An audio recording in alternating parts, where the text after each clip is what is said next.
قسمت اس وقت واقعی مجھ پر مہربان تھی۔ مجھے چھری ڈھونڈنے میں بمشکل چند لمحے لگے۔ میں اسے تھامے متعلقہ کمرے کی طرف لپکا۔ افتخار صاحب اسی طرح گردن موڑ کر کمرے سے باہر کا حتی الامکان جائزہ لینے کی کوشش کر رہے تھے۔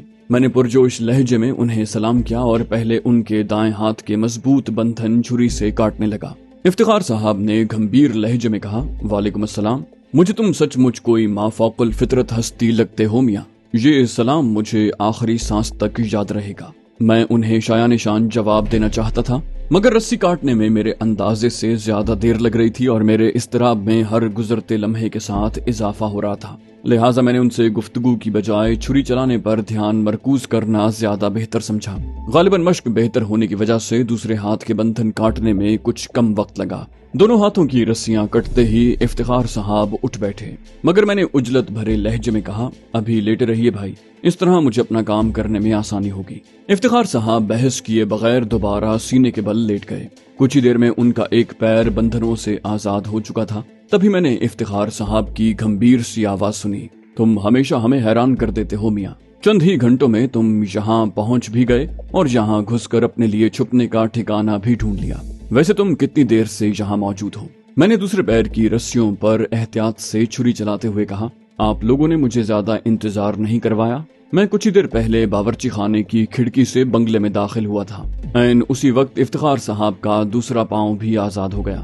البتہ مجھے علم تھا کہ اتنی سختی سے جکڑے رہنے کی وجہ سے ان کے ہاتھ پیروں میں خون کی گردش بحال ہونے میں دیر لگے گی اور میرے پاس مہلت بالکل نہیں تھی۔ لہٰذا میں نے ہاتھ بڑھایا تاکہ انہیں کاندھے پر اٹھا کر وہاں سے روانہ ہو سکوں، مگر انہوں نے پوچھا، تم کون سی سواری پر یہاں آئے ہو بھیا؟ میں نے کہا، فرنیچر فیکٹری والی موٹر سائیکل پر، وہ ساتھ والے بنگلے کے سامنے کھڑی ہے۔ انہوں نے کہا، میرا 2 من وزن لاد کر وہاں لے جانے کی بجائے تم جا کر موٹر سائیکل دروازے کے سامنے لے آؤ، تب تک میں بھی کھڑے ہونے اور چلنے پھرنے کے قابل ہو جاؤں گا۔ افتخار صاحب کی یہ بات میری عقل کو لگی۔ میں نے اس بات میں گردن ہلائی اور تیزی سے کمرے سے نکل گیا۔ مجھے بنگلے کے احاطے میں سناٹا ملا، البتہ آس پاس کی آبادی کا خدا جانے کیا حال ہوگا۔ میں اس دوران میں نئے میگزین سے بریٹا کا پیٹ بھر چکا تھا اور اب اسے جسم سے چپکائے بنگلے کے دائیں پھاٹک کی طرف بڑھ رہا تھا۔ میں نے گہرا سانس لے کر پھاٹک کی کنڈی کھولی اور اس کا ایک کواڑ دھیرے سے کھول کر باہر جھانکا۔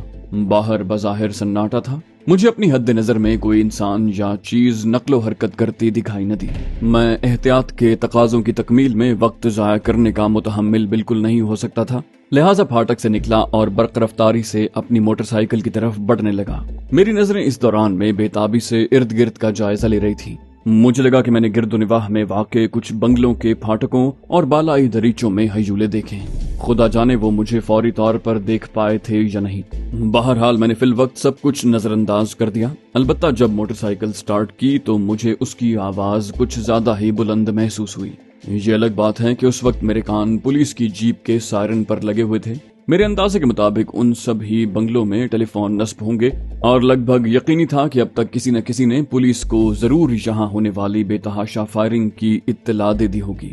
میں موٹر سائیکل پر سنیل کے بنگلے میں داخل ہوا تو دیکھا کہ افتخار صاحب مرکزی دروازے سے باہر آ چکے ہیں۔ انہوں نے اشارے سے موٹر سائیکل کا رخ موڑنے کی ہدایت کی۔ میں نے ابھی موٹر سائیکل کو پھاٹک کی طرف موڑا ہی تھا کہ وہ عقبی نشست پر براجمان ہو گئے اور قدرے ہیجانی لہجے میں بولے، اب جلد از جلد یہاں سے نکلو لڑکے، تم نے آج شاید شہر کی تاریخ کا سب سے بڑا دھماکہ کر دیا ہے۔ چند ہی ثانیوں میں موٹر سائیکل سڑک پر اڑی جا رہی تھی۔ ہم دلیپ کمار کے بنگلے کے سامنے سے زناٹے سے گزرے۔ وہاں پھاٹک پر 8-10 افراد جمع تھے، تاہم اس کے سوا ہمیں کہیں 1-2 سے زیادہ افراد متوجہ نظر نہ آئے۔ اگلے 1 منٹ میں ہم نے میل بھر کا فاصلہ طے کر لیا تھا اور ایک طرح سے خطرے کی حد سے باہر آ چکے تھے۔ تبھی میں نے افتخار صاحب کی سنجیدہ آواز سنی، میرا خیال ہے ہم بس 2-3 منٹ کے فرق سے بچ نکلے ہیں۔ میں نے پولیس سائرن کی دھیمی آواز سنی ہے۔ ان کی جیپ غالباً کسی اور طرف سے جائے وقوع کی طرف بڑھ رہی ہے۔ میں نے کہا، شاید کسی قریبی علاقے میں گشت لگا رہے ہوں گے، تھانے سے تو اتنی جلدی پہنچنا ممکن نہیں۔ افتخار صاحب نے کہا، ہاں مگر یہ بھی ممکن ہے گشت کرنے والی جیپ کو تھانے سے وائرلیس پر وہاں پہنچنے کی ہدایت کی گئی ہو۔ ہمیں مزید گشتی ٹیمیں بھی راستے میں مل سکتی ہیں۔ میں نے قدرے بے پرواہی سے کہا، نمٹ لیں گے ان سے بھی، آپ خیریت سے ہیں، اب مجھے کوئی فکر نہیں۔ قدرے توقف کے بعد انہوں نے کہا، اپنی جان خطرے میں ڈال کر اتنی تباہ کن کارروائی کرنے کی کیا ضرورت تھی بھائی؟ ہم جس فیلڈ میں ہیں اس میں کبھی نہ کبھی دشمنوں کے شکنجے میں آنا ہی پڑتا ہے۔ हमें इनके तफ्तीशी हथकंडे बर्दाश्त करने की कड़ी तरबियत दी जाती है। यकीन करो, ये सुनील नामी बड़बोला एड़ी चोटी का जोर लगाकर भी मुझसे कुछ नहीं उगलवा सकता था। मैंने कहा, मुझे मालूम है मैं आपकी हिदायत की खिलाफ वर्जी का मुर्तकिब हुआ हूँ और नज्म ज़ब्त के तकाजों के मुताबिक मैं संगीन सजा का मुस्तहिक हूँ। मैं अपनी सजा भुगतने के लिए तैयार हूँ, मगर मैंने जो कुछ किया उस पर मुझे कोई शर्मिंदगी नहीं, क्योंकि मुझे यकीन है सुनील गौरव आपसे राज उगलवाने में कामयाबी या नाकामी दोनों सूरत में आपको जिंदा नहीं छोड़ता। ये सिर्फ पेशावराना चपकलिश का नहीं बल्कि सुनील की मरीजाना नफरत का मामला बन गया था। खुसूसन आपकी असल शख्सियत खुलने के बाद तो आपको जिंदा छोड़ने का सवाल ही पैदा नहीं होता था, और जाहिर है आप पर तशद्दुद के दौरान में आपके मेकअप का राज खुलने में ज्यादा देर न लगती। मेरी बात सुनकर वो चंद लम्हे खामोश रहे, फिर संजीदा लहजे में बोले, तुम्हारी बात में वजन है भाई। मेरा इस हालत में उनके कब्जे में होने का इंकिशाफ हमारे दफ्तर खारजा के लिए संगीन मुश्किलात खड़ी कर सकता था, मगर तुमने आज जो कुछ कर डाला है वो हमारे दुश्मनों को गुस्से से पागल कर देगा। उन्हें ऐसी हजीमत शायद पहले कभी नहीं उठानी पड़ी होगी। अब हमारे लिए यहाँ अपनी सरगर्मियां जारी रखना मजीद मुश्किल हो जाएगा। मैंने गहरी नजरों से दूर सामने दिखाई देने वाली बड़ी सड़क का जायजा लेते हुए कहा, मुझे पता है कि मैं डिसिप्लिन की संगीन खिलाफ वर्जी और हुक्म उदूली का मुर्तकिब हुआ हूँ, जिसका इजाला माजरत से नहीं हो सकता। मैं अपनी इस कार्रवाई का खमियाजा भुगतने के लिए तैयार हूँ, मगर मुझे अपने किए पर कोई नदामत नहीं है, क्योंकि मैंने वही किया है जो मेरी नजर में मुनासिब बल्कि नागुजीर था, और मेरा जहन बिल्कुल यकसू है। अगर जिंदगी में आइंदा कभी दोबारा ऐसी सूरत हाल दरपेश हुई तो मैं एक बार फिर ऐसा ही करूंगा। मैंने इफ्तिखार साहब की तरफ से किसी रद्द अमल का इंतजार किया, मगर खिलाफ तवक्को वो खामोश रहे। तब मैंने अपनी मोटरसाइकिल बड़ी सड़क पर डालते हुए बात आगे बढ़ाई। कहा, आपके इगवा के बाद मैंने अपनी महदूद सोच के मुताबिक सूरत हाल का तज्जिया किया था और इस नतीजे पर पहुंचा था कि सुनील गौरव आपकी असल शख्सियत से वाकिफ होने के बाद आपसे खुफिया मालूमात हासिल करने के लिए तशद्दुद के सारे रिकॉर्ड तोड़ देगा और आपकी जबान खुलवाने में कामयाबी या नाकामी से कतई नजर आपकी जान ले लेगा। मेरे लिए ये कतन नाकाबिले बर्दाश्त था कि आपको मौत के मुंह में जाता देखकर अभी खामोश तमाशाई बना रहूं। ये मेरी फितरत के खिलाफ था। मैं अपनी इस हुक्म उदूली पर हर तरह की सजा भुगतने के लिए तैयार हूँ। मेरी बात सुनकर इफ्तिखार साहब 2-3 सानियों के लिए खामोश रहे, फिर उन्होंने कहा, तुम्हारा मौक़िफ़ अपनी जगह पर वजन रखता है। जहाँ तक तुम्हारी तरफ से वाज़े अहकाम की खिलाफ वर्जी के मुज़मिरात का ताल्लुक है तो ये फैसला मैं खुद नहीं कर सकता, क्योंकि मैं इस मामले का मरकजी फरीक हूँ। फिलहाल तुम्हारे सारे मामलात जू के तू चलते रहेंगे। अब तुम्हारा वाहिद मिशन अपने पास मौजूद तमाम अहम अशिया को दिल्ली पहुंचाना है। वहाँ के हुक्काम बाला ही तुम्हारे हवाले से कोई फैसला करेंगे। मुझे उम्मीद है तुम मेरी पोजीशन समझ सकते हो। मैंने कहा, जी हाँ सर, मगर मैं आपसे सिर्फ एक सवाल करना चाहता हूँ। क्या हमारे लिए हालात मामूल पर आने तक इस ज़ेर ज़मीन पनाहगाह में मुक़य्यद रहने के अलावा कोई रास्ता नहीं?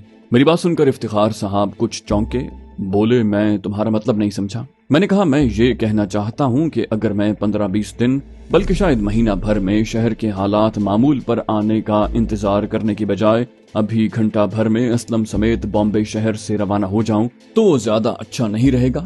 अभी तो पूरे शहर की पुलिस मशीनरी बुरी तरह बौखलाहट का शिकार होगी। हाँ, सुबह होते होते शायद शहर से बाहर जाने वाले सारे रास्तों पर गैर मुअय्यना मुद्दत के लिए नाके लग जाएंगे। मेरी बात सुनकर इफ्तिखार साहब कुछ देर के लिए खामोश रहे, फिर उन्होंने संजीदा लहजे में कहा, इसमें काफी खतरा है। हो सकता है उस वक्त तक कोई मुस्तैद पुलिस अफसर तमाम मुतल्लिका थानों को अपनी अमलदारी में नाके लगाने का हुक्म जारी कर चुका हो, मगर तुम्हारी तजवीज में खासा वजन है। मैं इसमें ये तरमीम करना चाहूंगा कि तुम मेकअप तब्दील करके सड़क की बजाय ट्रेन से सफर करो, वो भी तन्हा। यहाँ स्टेशन और तमाम ट्रेनों पर बला की गहमा गहमी होती है। 100 पुलिस एहलकार भी सब मुसाफिरों पर नजर नहीं रख सकते। तुम्हें असलम को भी साथ ले जाने की जरूरत नहीं है। अगर हम जल्दी करें तो तुम्हें पुणे से सूरत और अहमदाबाद जाने वाली तुलसी मेल ट्रेन मिल जाएगी, वरना फिर 1 घंटा मजीद इंतजार करके इंदौर से आने वाली राजरथ मेल पकड़नी पड़ेगी, मगर वो बहुत ही सुस्त चलती है। कल शाम तक सूरत पहुंच जाएगी। वहां पहुंचकर तुम अपनी सहूलत के मुताबिक दिल्ली पहुंचने के तरीके का इंतखाब कर लेना। उधर मैं उनके रजामंद होने पर दिल ही दिल में खुश हो रहा था। मुझे इस ताखीर की क्या परवाह होती। मैंने पुरजोश लहजे में कहा, फिक्र न करें, हम इंशाल्लाह पहली ट्रेन ही पकड़ लेंगे। ये बताएं मैं आपको कहाँ उतारूं? आपकी रिहाइश वाला रास्ता बस आने ही वाला है। उन्होंने कहा, हम इस वक्त वुडवर्क्स फैक्ट्री चल रहे हैं। ये बाइक वहाँ खड़ी करेंगे और तुम्हारा सामान बेंटले में रख कर मैं तुम्हें बैंद्रा स्टेशन पर छोड़ दूंगा। हम कोई टैक्सी वगैरह अपने ठिकाने तक ले जाने का खतरा मोल नहीं ले सकते, ना ही ये गाड़ी स्टेशन की पार्किंग में छोड़ी जा सकती है। सुबह होते ही शहर में किसी भी मशकूक गाड़ी या शख्स की जोर शोर से खोज शुरू हो जाएगी। स्टेशन पर मौजूद वो लावारिस बेंटले तुम्हारी मंजिल की निशानदही कर सकती है। मैंने दिल ही दिल में उनकी हाजिर दिमागी और मामला फहमी को सराहा। उन्होंने चुटकी बजाते में एक बहुत ही मुनासिब लाहे अमल पेश कर दिया था। मोटरसाइकिल सुनसान सड़क पर उड़ी जा रही थी। अलबत्ता सनती इलाका शुरू होने पर मुझे कई जगह इफ्तिखार साहब से रहनुमाई हासिल करना पड़ी। वो मुझे सीधे हमारे मौजूदा ठिकाने की अकबी गली में ले गए। मोटरसाइकिल को उसकी मखसूस जगह खड़ी करने के बाद मैंने तहखाने में जाने के खुफिया रास्ते का रुख किया, मगर इफ्तिखार साहब ने मुझे रोक दिया। वो मुझे साथ लिए फैक्ट्री के अकबी फाटक के पास पहुंचे। उन्होंने अपनी जेब में से कुंजियों का एक गुच्छा निकाला और उनमें से एक कुंजी मुंतखब करके मुझे थमाई। इससे पहले कि मैं उनकी मंशा समझ पाता, उन्होंने अपने दोनों हाथों की उंगलियां आपस में जकड़कर वजूद में आने वाला जीना मेरे सामने कर दिया। मैंने उनकी मर्जी समझकर उनकी हथेलियों पर पांव रखा और उचक कर फाटक के ऊपर पहुंच गया। चंद ही सानियों में दूसरी तरफ उतरकर मैंने फाटक के अंदरूनी कुंडे का लगा कुफल खोल दिया। अंदर आने के बाद इफ्तिखार साहब जिस तरह रिहायशी हिस्से के दरवाजे की तरफ बढ़े, उससे मेरे लिए समझना मुश्किल नहीं था कि वो पहले भी यहाँ आते रहते हैं। ताहम इस असना में मुझे एक पुरलुत्फ सी तशवीश ने घेर लिया। मैं असलम को नीम बेहोशी के आलम में छोड़कर रवाना हुआ था। अब दरवाजे पर दस्तक की आवाज सुनकर उसका बेदार होना मुश्किल था। ऐसे में मुझे मजबूरन इफ्तिखार साहब को बताना पड़ेगा कि मैंने असलम पर कौन सा हरबा आजमाया है। उसके बाद मुझे शायद दीवार फांद कर अंदर जाना पड़े। मगर उस रात शायद अल्लाह रब्बुल इज्जत मुझ पर कुछ ज्यादा ही मेहरबान था। हम दोनों जैसे ही बंद दरवाजे के सामने पहुंचे, मेरे देखते ही देखते इफ्तिखार साहब ने कुंजियों का गुच्छा मुझसे लेकर उसमें से एक कुंजी मुंतखब की और दरवाजे के हजमी कुफल में डालकर घुमा दी। हम ख्वाबगाह में पहुंचे तो असलम अली बुलंद आहंग खर्राटे ले रहा था। मैंने सवालिया नजरों से इफ्तिखार साहब की तरफ देखा। उन्होंने उजलत भरे लहजे में कहा, इसे उठाने की जरूरत नहीं है यार, खामखा वजाहत और तफसील बताने में वक्त जाया होगा। हमारे पास मोहलत बहुत कम है। तुम तहखाने में जाकर जल्दी से अपना सामान ले आओ। तब तक मैं एक पर्चे पर सूरत हाल में तब्दीली के मुताबिक इसके लिए हिदायत लिख देता हूँ। मैंने जवाब में असबात में सर हिलाया और तहखाने की तरफ बढ़ गया। मेरा सामान जूं का तूं अपनी जगह पर मौजूद था। उस लम्हे मुझे वो ट्रंक और सूटकेस सफर के लिए जखीम महसूस हुए और मैं इस नतीजे पर पहुंचा कि 2-4 मिनट तो सर्फ होंगे ही, मगर मुझे तमाम अहम अशिया को एक ही जगह करके फालतू चीजें यहीं छोड़ देनी चाहिए। इस फैसले पर पहुंचते ही मैं हरकत में आ गया। कुछ ही देर में सारी अशिया सिर्फ सूटकेस में मुंतकिल हो चुकी थी। अलबत्ता मैंने सिर्फ 2 जोड़े लिबास साथ रखे। मैं सूटकेस उठाए ख्वाबगाह पहुंचा तो देखा कि इस असना में इफ्तिखार साहब एक मुख्तलिफ ही रूप इख्तियार कर चुके हैं। अब वो राज कपूर से मुशाबे छैला बाबू दिखाई दे रहे थे। मैं उनकी महारत और चाबुक दस्ती पर अशश कर उठा, मगर वो कोई सताइशी जुमला सुनने के मूड में बिल्कुल नहीं थे।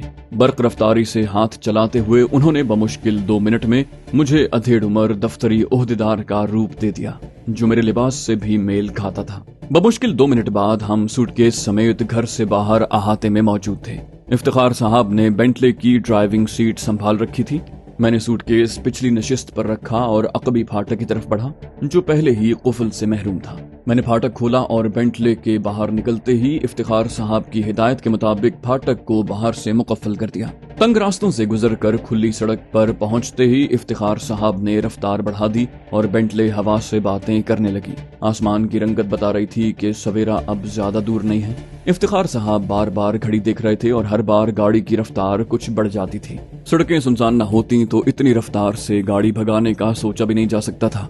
यकलख्त मुझे सामने लगभग 1 फरलांग के फासले पर एक गाड़ी की अकबी रोशनियां दिखाई दी। मैंने एक शक के तहत गौर से देखा और फिर इफ्तिखार साहब को रफ्तार कम करने को कहा, मगर शोर की वजह से वो मेरी बात समझने में नाकाम रहे और जब तक वो समझ पाते बेंटले उस गाड़ी के पास से जन से गुजर चुकी थी। इफ्तिखार साहब को अपनी गलती का एहसास हुआ, मगर तब तक सूरत हाल बिगड़ चुकी थी। पुलिस जीप ने सायरन बजाना शुरू कर दिया और अब वो हत्तुल इम्कान तेजी से हमारी बेंटले का पीछा कर रही थी। दोनों गाड़ियों का दरमियानी फासला 1.5 फरलांग के करीब था, मगर हम जिस रफ्तार से दौड़ रहे थे जीप हमारी खाक को भी नहीं पहुंच सकती थी। इससे पहले कि मैं इफ्तिखार साहब को गाड़ी भगा ले जाने या रोक लेने का मशवरा देता, उन्होंने खुद ही गाड़ी की रफ्तार कम करते हुए गियर बदलने शुरू कर दिए। तभी मैंने मुस्तरिब लहजे में कहा, ये क्या कर रहे हैं सर? मेरे पास लोडेड पिस्टल मौजूद है। इन्होंने तलाशी ली तो हमें धर लेंगे। मेरी बात सुनकर वो मुस्कुराए, बोले फिक्र न करो, मेरे पास भी सुनील गौरव से हथियाया हुआ जर्मन लूगर मौजूद है, मगर इस वक्त गाड़ी रोकना हमारी मजबूरी है, वरना ये पूरे शहर की पुलिस को खबरदार कर देंगे। उन्होंने ब्रेक लगाकर बेंटले सड़क किनारे रोक दी। उधर पुलिस आंधी और तूफान की तरह हमारी तरफ बढ़ रही थी। इफ्तिखार साहब ने मुतमईन लहजे में बात आगे बढ़ाई, बोले फिक्र न करो, बस देखते रहो इन्हें कैसे घुमाता हूँ। तुम सिर्फ इंग्लिश में बात करना और खतरा बिल्कुल सर पर आ जाए तभी हथियार निकालना। मैंने अपने तमाम तर अंदेशों से सिर्फ नजर करते हुए इफ्तिखार साहब की हिदायत पर अमल करने का फैसला किया। ताहम मैंने उनकी पैरवी में अपना बरेटा गोली चलाने के लिए तैयार कर लिया था। मैंने पिस्तौल रान के नीचे छुपाने का इरादा किया, मगर फिर ये सोचकर गुरेज किया कि अगर गाड़ी से नीचे उतरने की नौबत आ गई तो भेद खुल जाएगा। उधर पुलिस की जीप बहुत करीब पहुंच चुकी थी। उसका सायरन बदस्तूर बज रहा था। मुझे अब उसकी फ्रंट सीट पर बराजमान 2 पुलिस वाले भी दिखाई दे रहे थे। जीप हमारी बेंटले के साथ से गुजरी और फिर सामने तिरछी होकर खड़ी हो गई।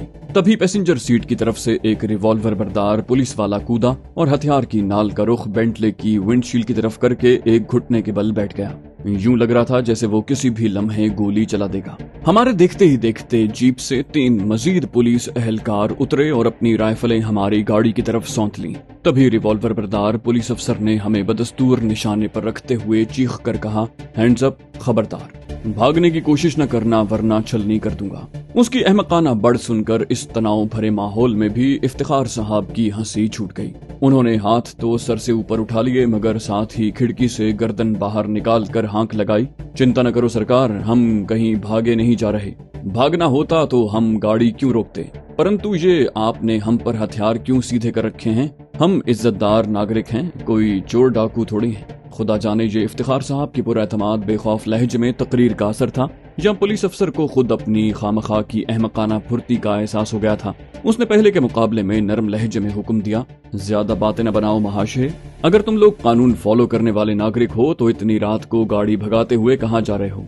उसकी बात सुनकर इफ्तिखार साहब एक बार फिर धीरे से हंसे, बोले सब बता दूंगा सरकार, परंतु जरा करीब आकर मेरी बात सुन लो, मगर जरा जल्दी, चिंता न करो, हम निहत्ते हैं। पुलिस अफसर ने चंद सानियों के लिए सोचा, मगर फिर शायद उसे लगा कि उसकी जरूरत से ज्यादा एहतियात रवि से उसका खौफ झलक रहा है, लिहाजा वो फौरन उठा और घटिया फिल्मों के हीरो की तरह लंबे लंबे डग भरता हमारी गाड़ी की तरफ बढ़ा। उसके 3 मातहतों ने भी उसकी पैरवी की, अलबत्ता उन सबके हथियारों का रुख अब भी हमारी तरफ था। वो पुलिस अफसर ओहदे के एतबार से असिस्टेंट सब इंस्पेक्टर निकला। वो ड्राइविंग साइड वाली खिड़की के पास आकर खड़ा हो गया।